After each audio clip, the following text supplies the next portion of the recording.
Flying into Masset, where old traditions meet new ideas, Haida cedar bark weaver Marlene Liddle embraces the old and the new. Before she ever weaved, she apprenticed in a traditional way, gathering and preparing cedar bark for other weavers for 8 years, because you have to get the basics right before you can weave.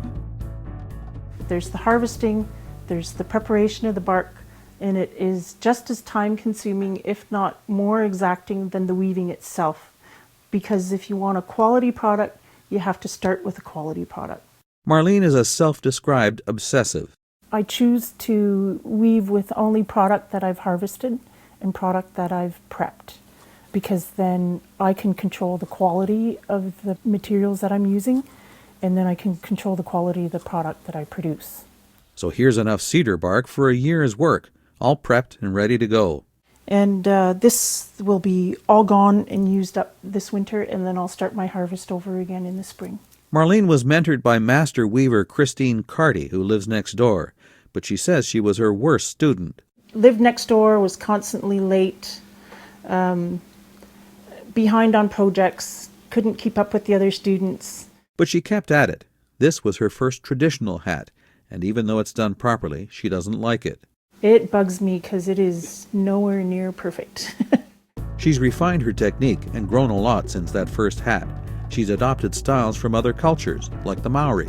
The top of the hat is done in a style of Maori weaving or twilling.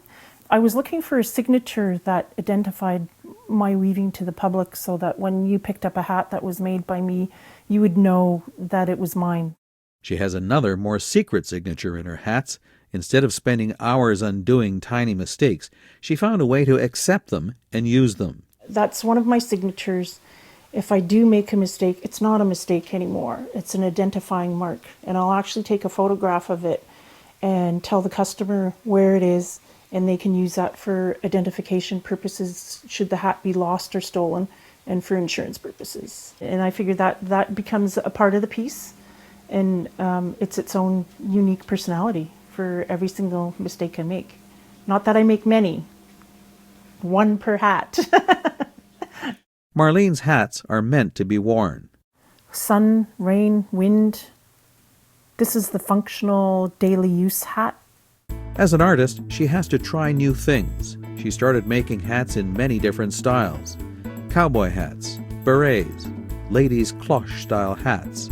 For people out there in general who love to see something new, something fresh, something innovative. This cedar fedora was her first non-traditional style hat.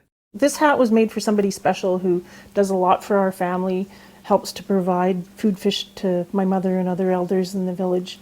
And this is one of his favorite hats. You can see that it's been well worn and the color is faded. People here love their cedar fedoras. When we have potlatches and stuff, the men get dandied and they wear their favorite hat, and you'll see a lot of fedoras in the crowd. Even as she moves forward, Marlene Liddle draws from the past and tradition. This is my most recent project, and it's a pounded cedar bark robe, and it's the first transitional robe for the north end of Haida Gwaii in 130 years. Very time consuming and a big learning curve for me because I haven't not produced anything on a loom before.